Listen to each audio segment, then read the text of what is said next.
Formal nang isinagawa ang blessing at turnover ng bagong tayong public comfort room sa City Lusong, Barangay Maysuram, Karamuran, Catanduanes.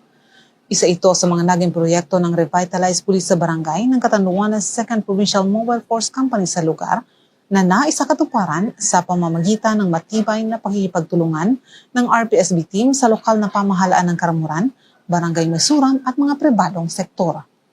Pinangunahan ni Reverend Father Jomar Tartaco ang nasabing blessing habang naging panauhing pandangal si Catanduanes Police Provincial Office Provincial Director Police Colonel Virgilio Arbuena, kung saan naging saksi din ang iba pang personalidad at mga residente ng barangay.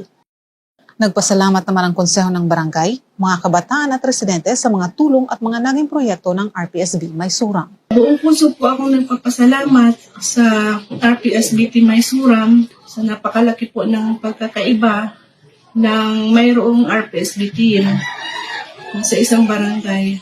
Kasi po, natutulungan kami at napupunaan po ang aming mga pangangailangan o kakulangan sa barangay at higit sa lahat, madaling ilapit sa amin ang mga serbisyo publiko. Sa aming mga minamahal na RPSB Maysuram, lubos po kami nagpapasalamat ng mga kabataan sa inyong walang sawang suporta at serbisyo sa aming barangay. Ang inyong dedikasyon sa pagpapanatili ng kaayusan at kapayapaan ay tunay na kahanga-hanga. Salamat sa inyong pagtulong sa mga proyekto, pagresolba ng mga problema, at pagbigay ng seguridad sa aming mga pamilya at pagiging aktibo sa lahat ng oras. Ang inyong pagmamahal sa aming barangay ay hindi matatawaran. Maraming salamat po. Namatik na mo na ang gobyerno adyan masanaparan. Handang magtabang sa amo mas na kaipuhan na mo. RPSB Maysuram, salamat po.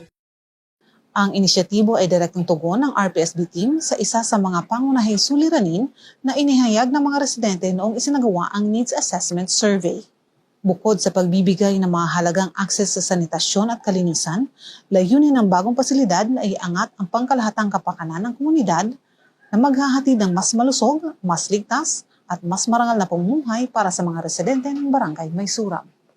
Mula dito sa Catanduanes PPO, ako po si Police Master Sergeant Shally Meliendez nag-uulat para sa Police News Network. Bagong PNP para sa bagong Pilipinas, serbisyong mabilis, tapat at nararamdaman.